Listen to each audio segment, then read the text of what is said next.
कर्नाटका के मुख्यमंत्री श्री बसवराज बोम्मई जी, मंत्री परिषद में मेरे साथी प्रहलाद जोशी जी,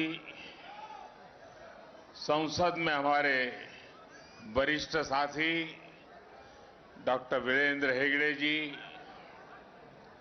परम पूज्य स्वामी निर्मलानंद नाथ स्वामी जी, परम पूज्य श्री श्री शिवरात्रि देशिक केंद्र स्वामी जी, श्री श्री विश्व प्रसन्न तीर्थ स्वामी जी, श्री श्री नंजावजुआ स्वामी जी, श्री श्री शिवमूर्ति शिवाचार्य स्वामी जी, केंद्रीय मंत्रिमंडल के मेरे सभी सहयोगीगण, सांसदगण, भाई सीटी रवि जी, दिल्ली कर्नाटका संघ के सभी सदस्यगण, देवी और सज्जनों, सबसे पहले तो मैं आप सभी का स्वागत करता हूं, अभिनंदन करता हूं। आज दिल्ली कर्नाटका संघ एल्लादुरु इरु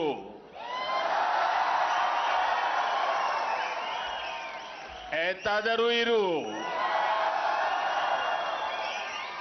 ಎಂದೆಲಿಗುನಿ ಕನ್ನಡವಾಗಿರು, ऐसी गौरवशाली विरासत को आगे बढ़ा रहे हैं। दिल्ली कर्नाटका संघ के 75 वर्षों का यह उत्सव ऐसे समय में हो रहा है जब देश भी आजादी के 75 वर्ष का अमृत महोत्सव मना रहा है। जब हम 75 वर्ष पहले की परिस्थितियों को देखते हैं, उनका आकलन करते हैं, तो हमें इस प्रयास में भारत की अमर आत्मा के दर्शन होते हैं। दिल्ली कर्नाटका संघ का गठन दिखता है कि आजादी के उस प्रथम पहर में किस तरह लोग देश को मजबूत करने के मिशन में जुट गए थे। मुझे खुशी है कि आज आजादी के अमृत काल के पहले प्रहर में भी देश की वो ऊर्जा, वो समर्पण आज उतना ही जीवंत नजर आता है।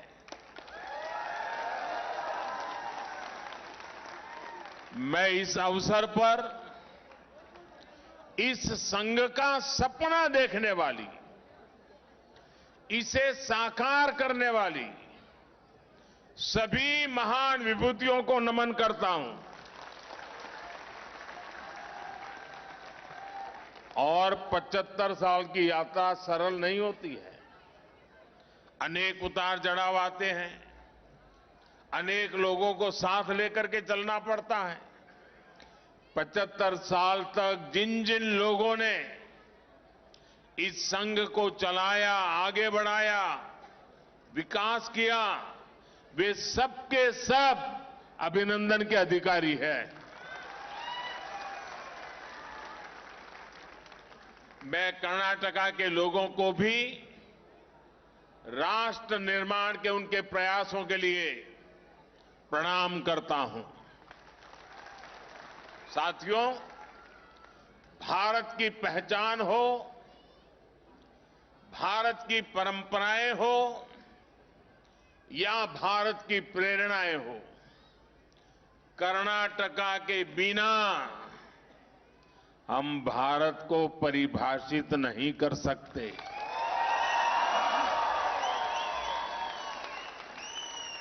पौराणिक काल से भारत में कर्नाटका की भूमिका तो हनुमान की रही है। हनुमान के बिना न राम होते हैं न रामायण बनती है। युग परिवर्तन का कोई मिशन अगर अयोध्या से शुरू होकर रामेश्वरम जाता है तो उसको ताकत कर्नाटका में ही मिलती है। भाइयों बहनों, मध्यकाल में भी जब आक्रांता भारत को तबाह करने का प्रयास करते हैं और सोमनाथ जैसे शिवलिंग तोड़े जाते हैं तो कर्नाटका के देवरा दासिमैया, मादरा चिन्नैया, डोहर कक्कैया और भगवान बसवेश्वरा जैसे संत जन जन को इष्टलिंग से जोड़ देते हैं। जब देश पर बाहरी ताकतें हमला करती है तो रानी अबक्का, ओनाके ओबावा, रानी चेन्नम्मा और क्रांतिवीरा संगोली रायन्ना जैसे वीर उनके सामने दीवार की तरह खड़े हो जाते हैं। आजादी के बाद भी काशी हिंदू विश्वविद्यालय के पहले वाइस चांसलर महाराजा कृष्णराजा अडियर से लेकर फील्ड मार्शल के.एम. करीबप्पा और भारत रत्न एम. विश्वेश्वरैया तक कर्नाटका ने हमेशा भारत को प्रेरित भी किया है और आकर्षित भी किया है। और अभी हम पूज्य स्वामी जी से काशी के अनुभव सुन रहे थे। साथियों, कन्नड़ा के लोगों ने हमेशा एक भारत श्रेष्ठ भारत के मंत्र को जिया है। उसकी प्रेरणा उन्हें कर्नाटका की धरती से ही मिलती है। राष्ट्र कवि कुवेंपु की रचना नाड़ा गीते हम अभी सभी ने उसको सुना और पूज्य स्वामी जी ने भी उसकी व्याख्या की। कितने अद्भुत बोल है। जय भारत जननी या तनु जाते, जय है कर्नाटका माते। कितनी आत्मीयता से उन्होंने कर्नाटका माते की स्तुति की है। इसी में उन्होंने कहा है कि वो भारत माता की तनु जाते हैं। इस गीत में भारत भर की सभ्यता का भी वर्णन है और कर्नाटका के महत्व और भूमिका का भी जिक्र है। जब हम इस गीत के भाव को समझ लेते हैं तो हम एक भारत श्रेष्ठ भारत की भावना को भी समझ जाते हैं। साथियों, आज जब भारत G20 जैसे बड़े वैश्विक समूह की अध्यक्षता कर रहा है तो लोकतंत्र की जननी, मदर ऑफ डेमोक्रेसी के रूप में हमारे आदर्श हमारा मार्गदर्शन कर रहे हैं। अनुभव मंटपा के जरिए भगवान बसवेश्वरा के वचन, उनके लोकतांत्रिक उपदेश भारत के लिए एक प्रकाश की तरह है। ये मेरा सौभाग्य है कि मुझे लंदन में भगवान बसवेश्वरा की मूर्ति के लोकार्पण का हमारे इस गौरव के विस्तार का मौका मिला। साथ ही अलग अलग भाषाओं में उनके वचनों को रिलीज करने का मुझे अवसर भी मिला। ये उपलब्धियां इस बात का सबूत है कि कर्नाटका की विचार परंपरा भी अमर है उसका प्रभाव भी अमर है। साथियों, कर्नाटका ट्रेडिशंस की धरती भी है और टेक्नोलॉजी की भी धरती है। यहां हिस्टोरिक कल्चर भी है और मॉडर्न आर्टिफिशियल इंटेलिजेंस भी है। अभी आज सुबह ही मैं जर्मन चांसलर से मेरा मीटिंग थी और मुझे खुशी है कि कल से उनका कार्यक्रम बेंगलुरु में हो रहा है। आज G20 समूह की भी एक बड़ी बैठक बेंगलुरु में चल रही है। साथियों, मैं किसी भी राष्ट्राध्यक्ष से मिलता हूं तो मेरा प्रयास होता है कि वो प्राचीन और आधुनिक भारत की दोनों तस्वीरें देखे। ट्रेडिशन और टेक्नोलॉजी, यही आज नए भारत का टेम्परामेंट भी है। आज देश विकास और विरासत को, प्रोग्रेस और परंपराओं को एक साथ लेकर आगे बढ़ रहा है।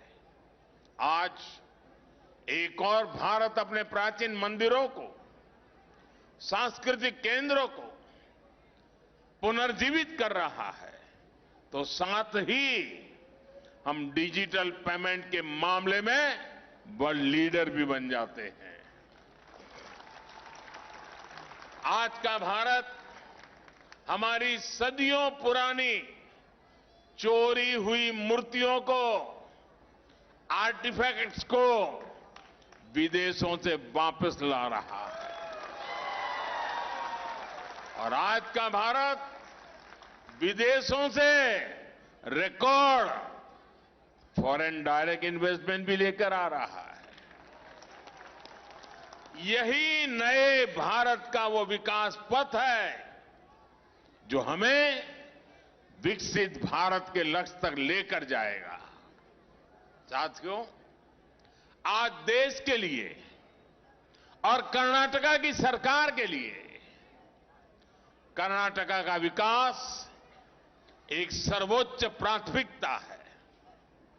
पहले एक समय ऐसा भी था जब कर्नाटका में सरकार बनाकर लोग यहां के पैसे को बाहर ले जाते थे, लेकिन आज देश का पैसा, देश के संसाधन कर्नाटका के विकास के लिए ईमानदारी से समर्पित किए जाते हैं। आप देखिए, 2009 से 2014 के बीच केंद्र की तरफ से कर्नाटका राज्य को सालाना 11,000 करोड़ रुपए दिए जाते थे एवरी ईयर, जबकि हमारी सरकार में 2019 से 2023 के बीच अब तक केंद्र की ओर से 30,000 करोड़ रुपए भेजे गए हैं। 2009 से 2014 के बीच कर्नाटका में रेल परियोजनाओं के लिए कुल मिलाकर 4,000 करोड़ रुपए से भी कम खर्च किए गए और एक रेल मंत्री तो कर्नाटका के ही थे।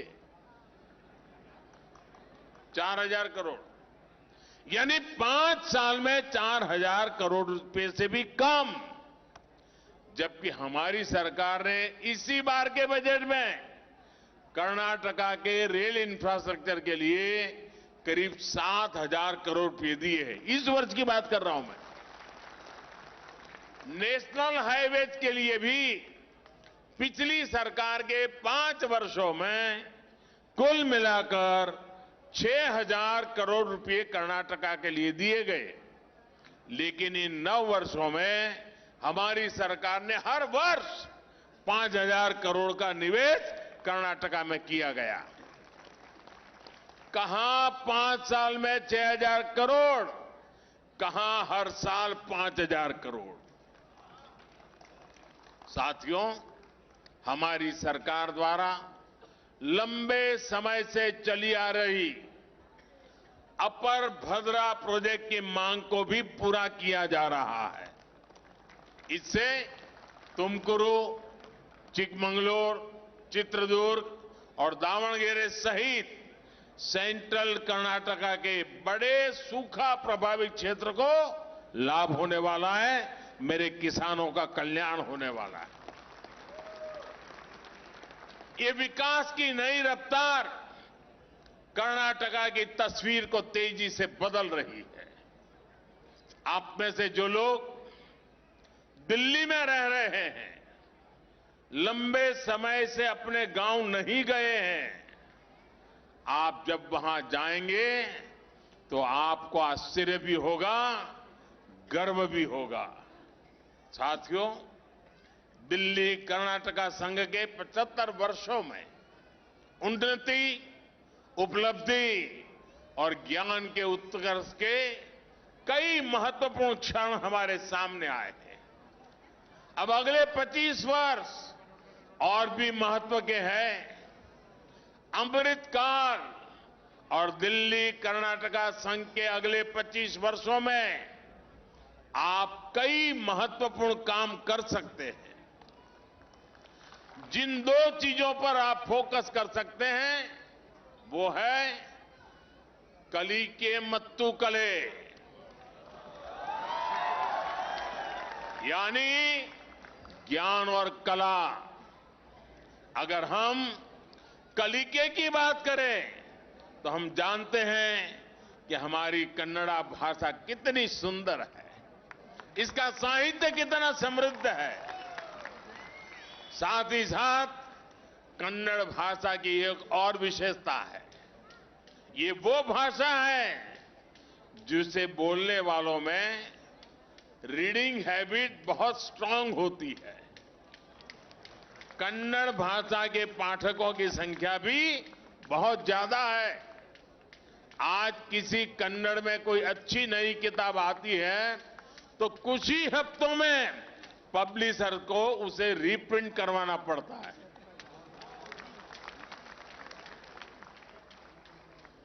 और भाषाओं को ऐसा सौभाग्य नहीं है जो कर्नाटका में है। आप में से दिल्ली में रहने वाले साथी जानते होंगे कि अपने मूल राज्य से बाहर रहने वाली नई पीढ़ी के लिए भाषा की कठिनाइयां कितनी बढ़ जाती है।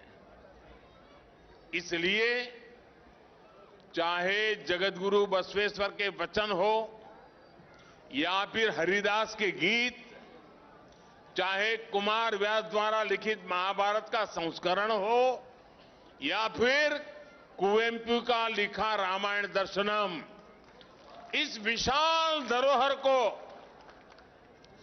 अगली पीढ़ी तक पहुंचाना बहुत जरूरी है। मैंने सुना है कि आप लाइब्रेरी भी चलाते हैं। आप नियमित रूप से स्टडी सर्कल, सेशंस, साहित्य संबंधित चर्चा, बार बार अनेक कार्यक्रम आप आयोजित करते रहते हैं। इसे और अधिक प्रभावी बना सकते हैं। इससे आप दिल्ली के कन्नड़िगांव के बच्चों को कन्नड़ में पढ़ने की आदत विकसित करने में मदद कर सकते हैं। इस तरह की प्रयासों से कलिके यानी ज्ञान का जो प्रसार होगा वो दिल्ली के कन्नड़ लोगों के साथ साथ दूसरों को भी प्रभावित करेगा। कन्नड़ा कलियरी यानी कन्नड़ सीखना और कन्नड़ा कलिसिरी यानी कन्नड़ सिखाना,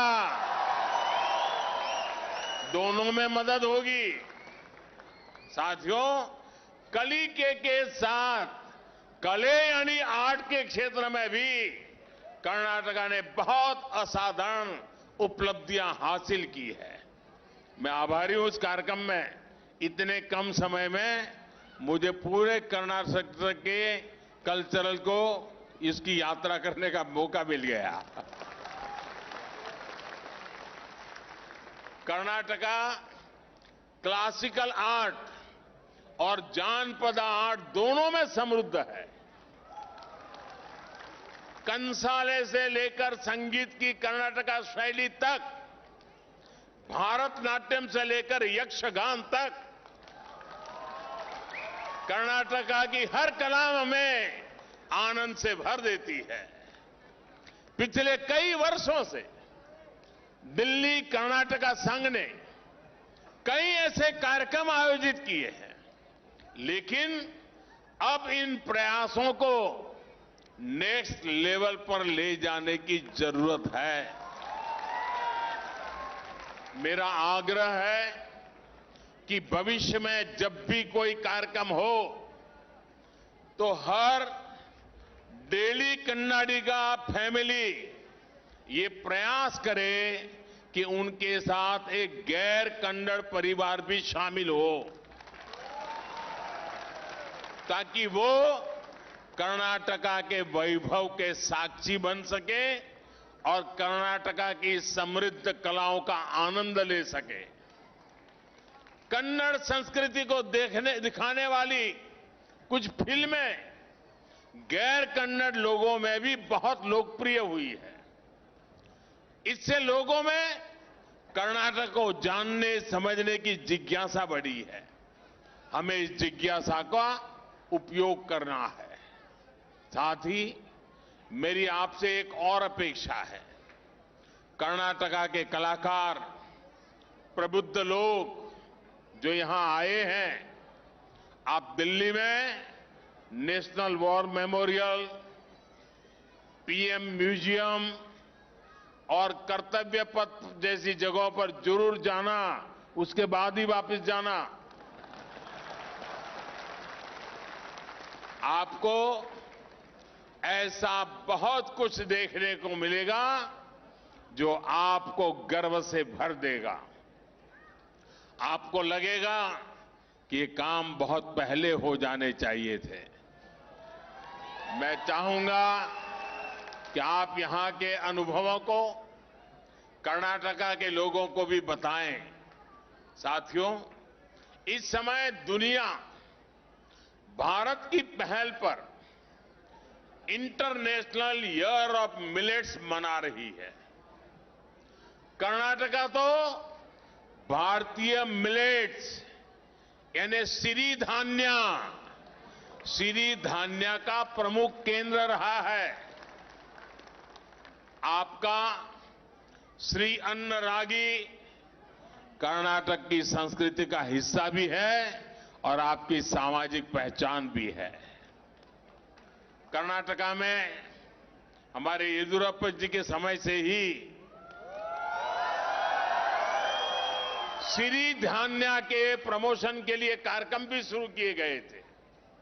आज पूरा देश कन्नडिगाओं के रास्ते पर चल रहा है और मोटे अनाजों को श्री अन्न बोलना शुरू कर दिया है।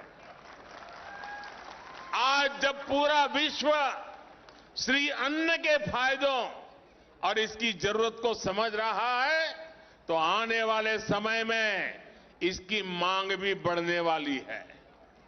इससे कर्नाटका के लोगों का, कर्नाटका के छोटे छोटे किसानों का बहुत फायदा होने वाला है।